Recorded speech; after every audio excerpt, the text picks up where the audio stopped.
La palabra con nosotras, con nosotros. Una reflexión de la palabra cotidiana en diálogo con el acontecer de la comunidad universitaria.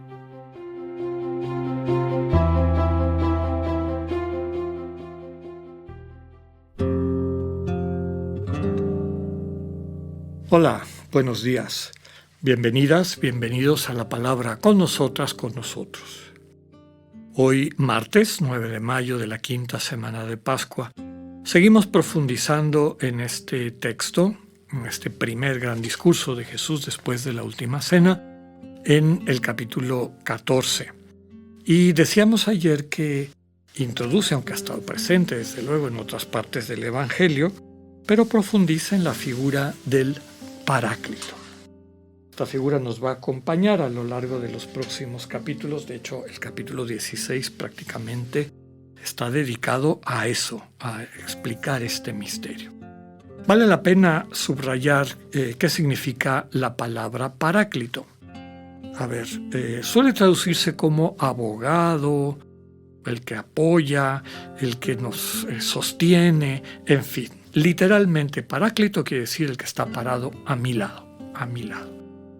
Era una figura en el mundo, llamémosle así, legal, jurídico de la antigüedad, en particular del mundo griego, en que ante un caso que la gente quería presentarle a quienes decidían, normalmente eran los ancianos, en las comunidades, ya en la polis griega, en la organización política propia del pueblo griego en su democracia, pues había una serie de personas que por su probidad hacían ese trabajo de jueces y juzgaban, es decir, daban un veredicto con base a lo que las partes litigantes o beligerantes les presentaban, dándole la razón o reconociendo la verdad de lo que alguien pedía, en detrimento de quien no tenía esa verdad. Bueno, en ese mundo donde la elocuencia del discurso era tan importante, pues había gente que tenía ese trabajo. Serían el equivalente de un abogado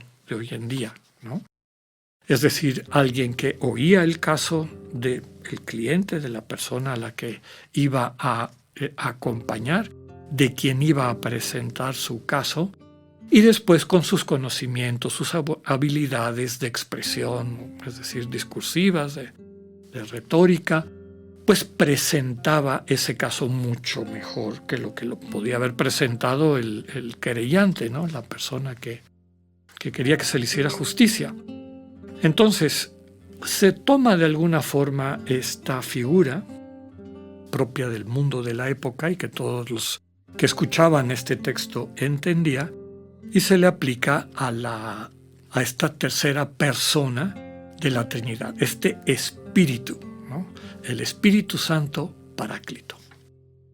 Por primera vez ya aparece en el Evangelio de Juan un poco antes, pero por primera vez aparece en la literatura bíblica el Espíritu no como una fuerza, que ya encontramos eso en el Antiguo Testamento, en la visión de la antigüedad, a lo mejor detenida o con dificultad de que madurara en lo que eventualmente se convirtió en la doctrina trinitaria, pues por esta fuerte convicción monoteísta del judaísmo, ¿no?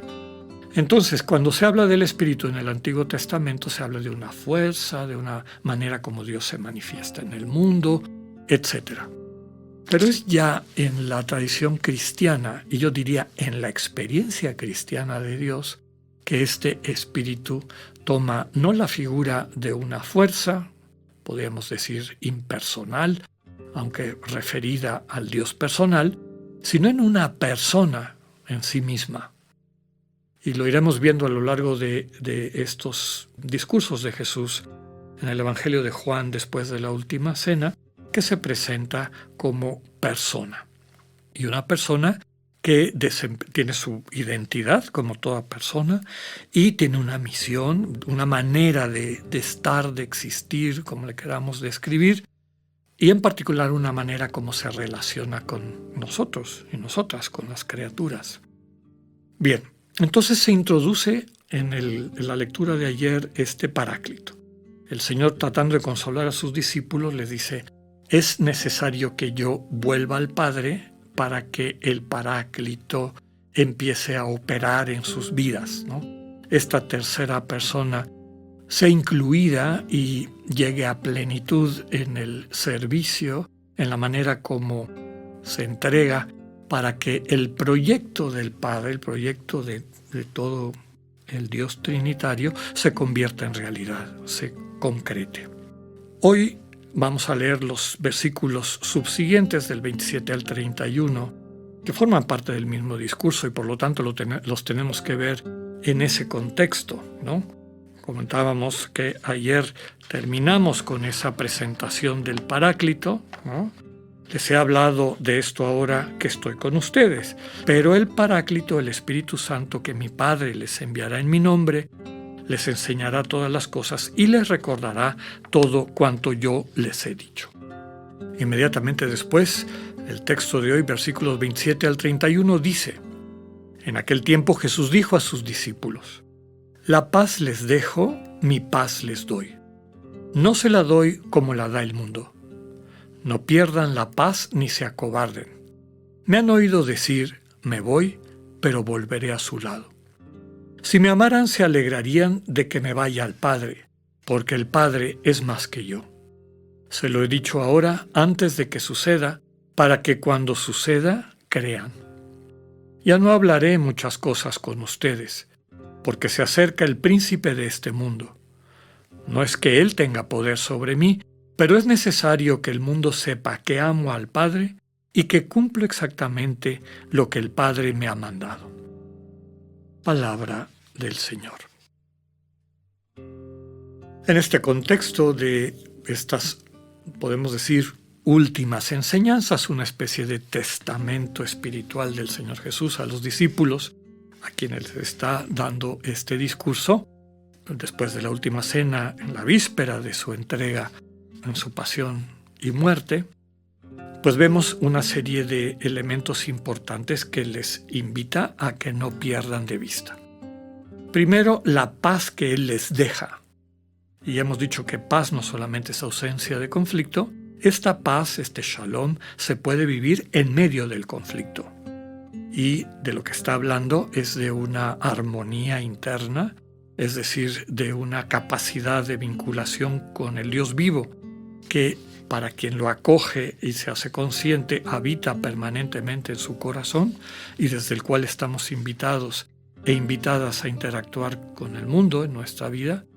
Esa paz que encontramos en el corazón es un don de Dios, una paz que el Señor constantemente nos la da. Es el Señor Jesús el que transmite esa paz. El que establece el vínculo para que esa paz que el Señor nos da llegue a nuestro corazón y se convierta en conciencia es precisamente el Espíritu Santo. El Señor nos invita a no perder esa paz, porque si la perdemos, nos dice el mismo texto de hoy, tendemos a acobardarnos. Empieza a gobernarnos el miedo. En otra de las obras de Juan, en su primera carta, subraya que el amor destierra al miedo. Quien ama no teme. Y este amor que nos vincula a Cristo nos da la fuerza para enfrentar la vida de una forma constructiva, cristiana, haciendo presente el amor, como hemos dicho. Subraya un tema que acompaña todos estos discursos después de la última cena, que es la partida del Señor al Padre, la llegada del Espíritu Santo, y en esa llegada del Espíritu Santo, la relación con Jesús en un nuevo nivel. Este Señor resucitado que ya no vive fuera de nosotros, como vivía el Señor encarnado durante su vida humana, su vida mortal. Después de su resurrección es esta presencia llena de espíritu que, sin perder esa realidad de su encarnación y su referente, podemos decir, de nuestra propia naturaleza humana, vive en el corazón de cada uno de sus discípulos. Y entonces eso es el regalo que nos da el Espíritu. El Señor se va, pero va a volver a nuestro lado. Va a volver a formar parte integral de nuestra vida. Termina diciendo que no va a haber muchos más discursos, no hablaré muchas cosas más con ustedes, ¿no? Y habla de esta llegada del príncipe del mundo, es decir, del poder del mal, ¿no? De la presencia del mal. Vamos a tocar este punto en los siguientes comentarios para subrayar cómo el Señor Jesús, desde la estrategia propia de la redención en Dios, termina triunfando sobre este espíritu del mundo y sus pretensiones. Que tengan un buen día, Dios con ustedes.